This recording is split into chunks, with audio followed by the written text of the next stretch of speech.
नमस्कार, मैं अजय कुमार अलंकार, सेवानिवृत्त अपर निबंधक सहयोग समितियां बिहार पटना यूट्यूब के सहकार यूट्यूब चैनल के माध्यम से आपके समक्ष पुनः उपस्थित हूँ। आपको विदित हो कि यूट्यूब पर मेरा एक चैनल है जिसका नाम सहकार यूट्यूब है।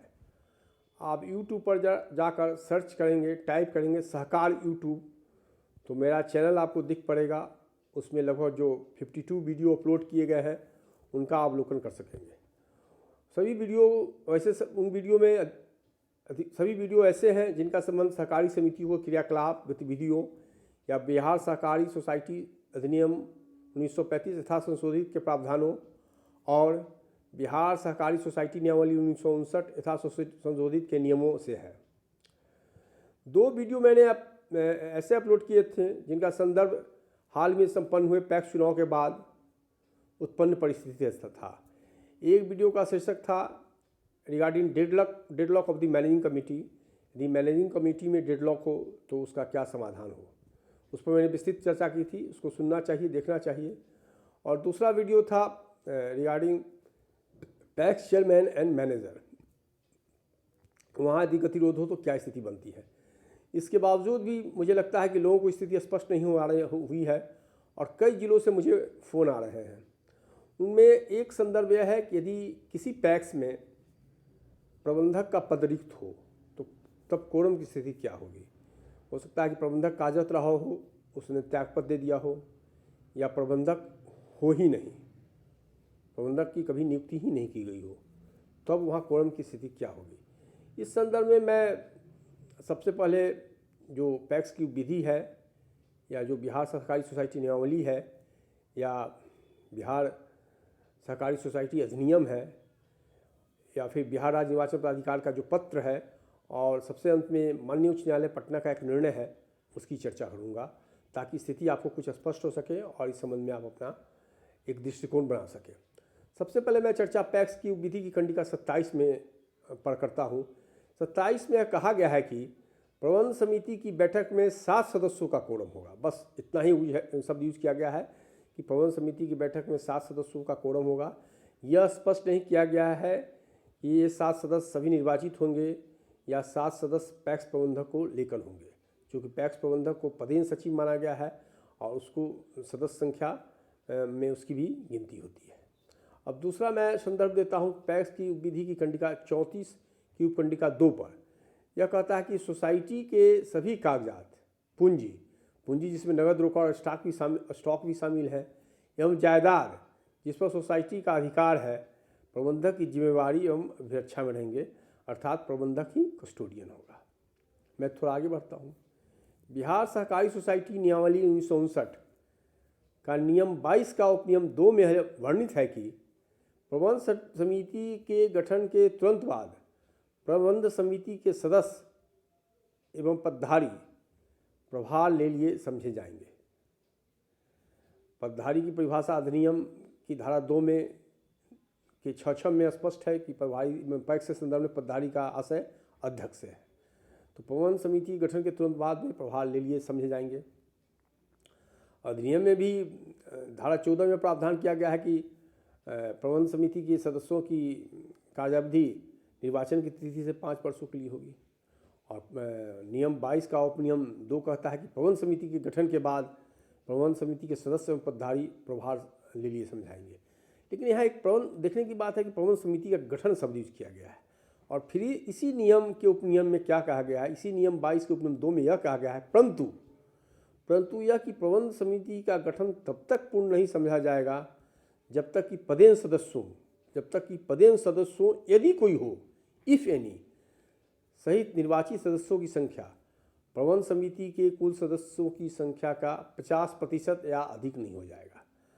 पैक्स के संदर्भ में कुल संख्या 13 है, अधिकतम संख्या 13 है। तो इससे यदि कोई पदेन सदस्य हो तो उसको भी कोरम में काउंट किया जाएगा।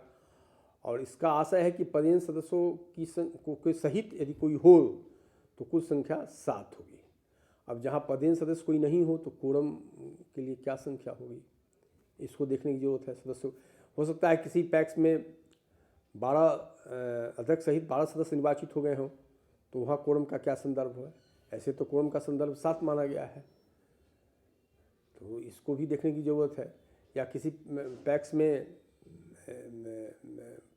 अध्यक्ष 11 निर्वाचित हुए हों और एक पैक्स प्रबंधक है, वहाँ कोरम की स्थिति क्या होगी।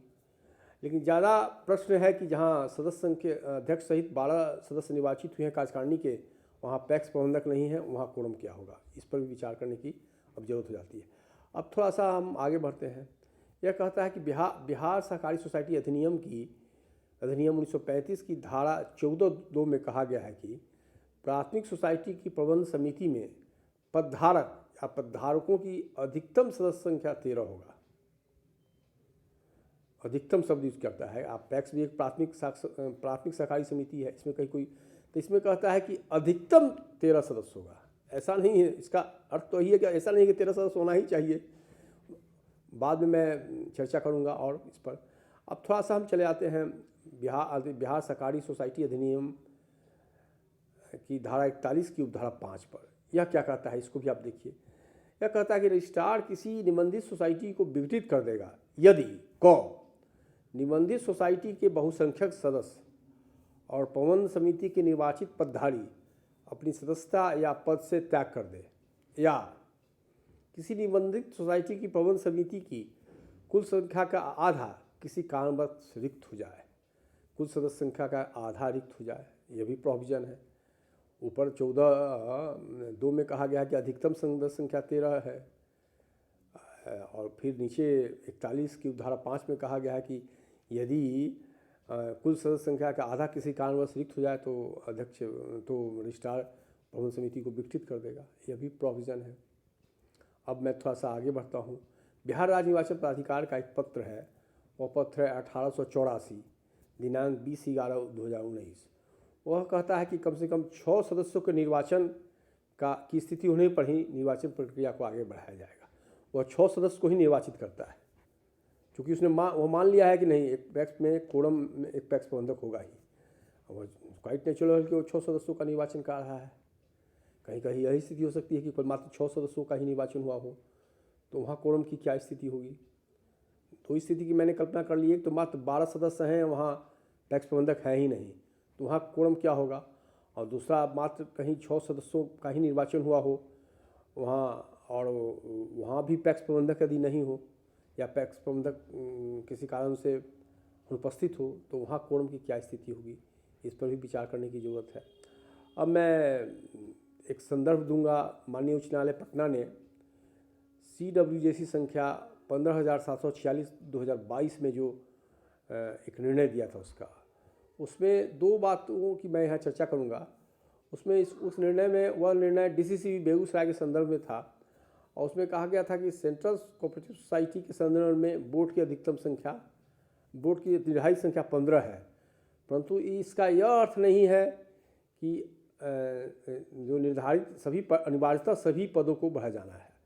उस निर्णय में उसमें कहा गया था कि ठीक है, बेगूसराय DCCB एक सेंट्रल सोसाइटी है, इसके सदस्यों की संख्या 15 निर्धारित है, जो अधिकतम है। इसका मतलब यह नहीं कि सभी पदों को बढ़ाया जाना ही है, और बढ़ाया जाने का काम राज्य सरकार द्वारा किया जाना है। इसने शब्द यूज किया था mandatory required to be filled, और उसने आगे कहा था कि यह बात स्पष्ट होता है जो धारा 14(2) में प्रयुक्त अधिकतम शब्द कहा गया है।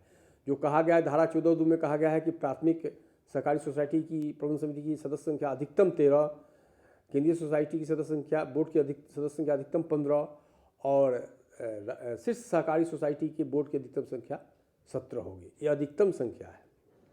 फिर उसने आगे यह किया कि बोर्ड के गठन केवल, उसने कहा कि बोर्ड का गठन की स्थिति क्या होगी, उस पर स्पष्ट किया। और बेगूसराय DCCB में 9 सदस्यों का निर्वाचन हुआ था और एक प्रबंध निदेशक थे, 10 सदस्य थे, तो उसमें से 4 सदस्यों ने त्यागपत्र दे दिया, तो 5 निर्वाचित सदस्य बच गए थे। और इसी को आधार बनाकर रजिस्ट्रार ने धारा 41 की उपधारा 5 का प्रयोग करते हुए उसको विघटित कर दिया था, क्योंकि उसने कहा था कि आधे से सदस्य संख्या, जो 41(5) का जो प्रोविजन मैंने आपको बताया था, 41(5) में जो कहा गया है कि यदि किसी निमंडल सोसाइटी की प्रबंध समिति की कुल संख्या का आधा किसी कारण रिक्त हो जाए, तो उसको आधार बनाकर उन्होंने बोर्ड को विघटित कर दिया था।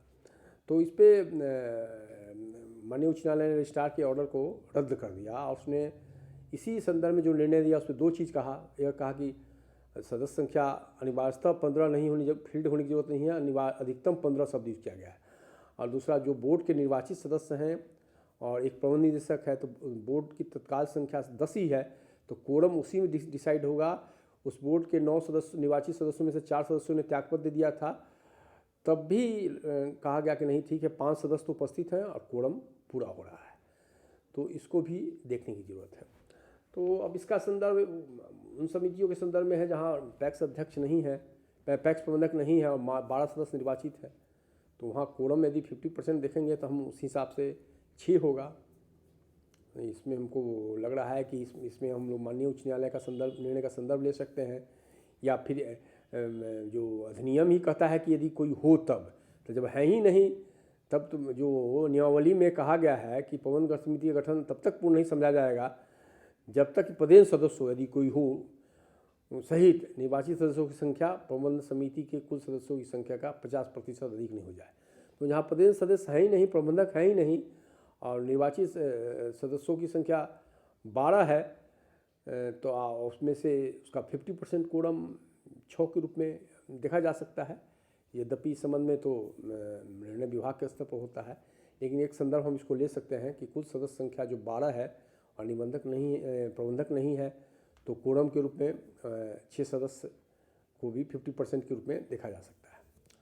और दूसरा संदर्भ यह है कि जो माननीय उच्च न्यायालय ने निर्णय दिया कि नहीं, जो निर्वाचित सदस्य हैं और एक जो चीफ एग्जीक्यूटिव ऑफिसर है उसको मिलाकर जो सदस्य संख्या बनती है उसका 50% कोरम होना चाहिए। तो दोनों संदर्भों को इस हिसाब से देखा जा सकता है। एक अन्य स्थिति के बारे में कारण पीछा यह की जा रही है कि यदि प्रबंधक, यदि कार्यकारिणी के सदस्य निर्वाचित हो गए हैं पूर्ण संख्या में, कोरम का इशू नहीं है, लेकिन वे बोर्ड की बैठकों में, प्रबंधकारिणी की बैठक में भाग नहीं लेते हैं, जिसके कारण कोई निर्णय नहीं हो पाता है, अल्पमत की स्थिति हो गई है।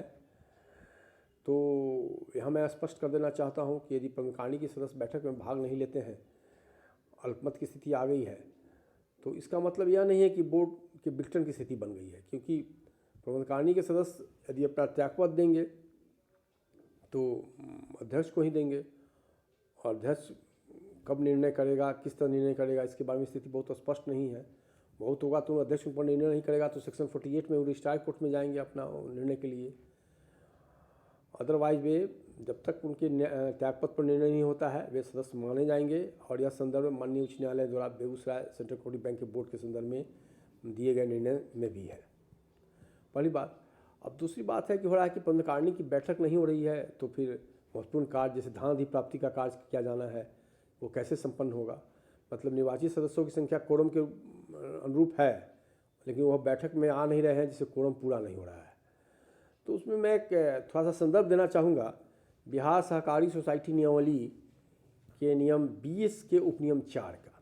बिहार सहकारी सोसाइटी नियमावली का नियम यहाँ सहकारी सोसाइटी के संबंध में 4 तरह के आम सभा का जिक्र करता है। उसमें वह एक असाधारण, एक प्रारंभिक आम सभा, दूसरा वार्षिक आम सभा, तीसरा असाधारण आम सभा, चौथा विशेष आम सभा की चर्चा करता है। तो नियम 20 के उपनियम 4 में असाधारण आम सभा का उल्लेख किया गया है। कहा गया है कि असाधारण आम सभा को अंग्रेजी में एक्स्ट्राऑर्डिनरी जनरल मीटिंग है। वो कहा गया है कि असाधारण आम सभा प्रबंध समिति द्वारा किसी भी समय बुलाया जा सकता है। एक तो प्रबंध समिति द्वारा किसी भी समय बुलाया जा सकता है, अथवा यह अधिक महत्वपूर्ण है जहाँ कार्यकारिणी की बैठक नहीं हो रही है, अथवा निबंधित सोसाइटी के 1/3 सदस्यों द्वारा अधियाचित किए जाने पर अध्यक्ष अधियाचना की तिथि से 1 माह के भीतर बुला सकता है। साधारण वार्षिक आम सभा में तो स्पष्ट है कि प्रबंध समिति को भी बुलाना है, उसमें कोई विकल्प नहीं है। लेकिन यहाँ एक विकल्प हमको दिख रहा है जो नियम 20 के उपनियम 4 में है, साधारण आम सभा की जो चर्चा करता है।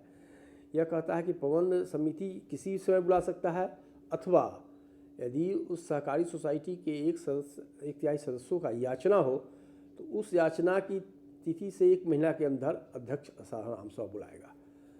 तो एक विकल्प है जिस पर विचार किया जा सकता है, जहां प्रबंध समिति की बैठक नहीं हो रही है। और यह असाधारण आम सभा केवल अपने पदधारियों के निर्वाचन का कार्य नहीं करेगा, बाकी बस बंदिश क्या किया गया है इसको भी देख लेने की ज़रूरत है। इसमें कहा गया है कि परंतु यह कि सभा के काम काजों में प्रबंध समिति के सदस्यों, उसके पदधारियों और सोसाइटी के प्रतिनिधियों का निर्वाचन सम्मिलित नहीं होगा। मतलब मात्र एक ही सब्जेक्ट डिबार है, बाकी सब सब्जेक्ट पर डिस्कशन वह कर सकता है, जो रूल्स का प्रोविज़न है। तो जहाँ डेडलॉक है वहाँ पर इस पर भी विचार किया जा सकता है, लेकिन इस संदर्भ में भी विभाग को निर्णय लेना है।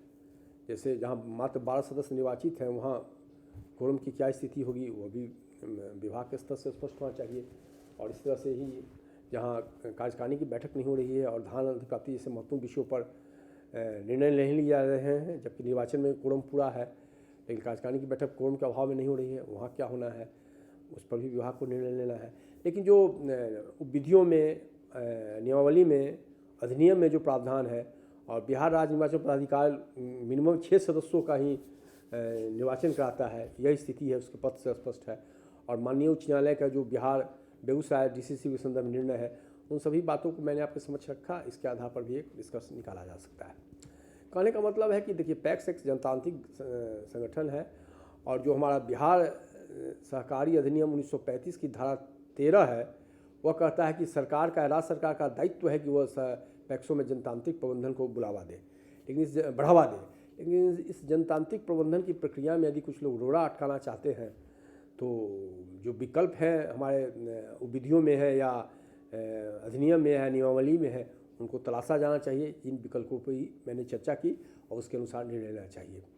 धन्यवाद। आज तक के अंक के लिए इतना ही, इस उम्मीद के साथ कि आप मेरे चैनल को शेयर करेंगे, लाइक करेंगे, सब्सक्राइब करेंगे। फिर मिलते हैं। नमस्कार।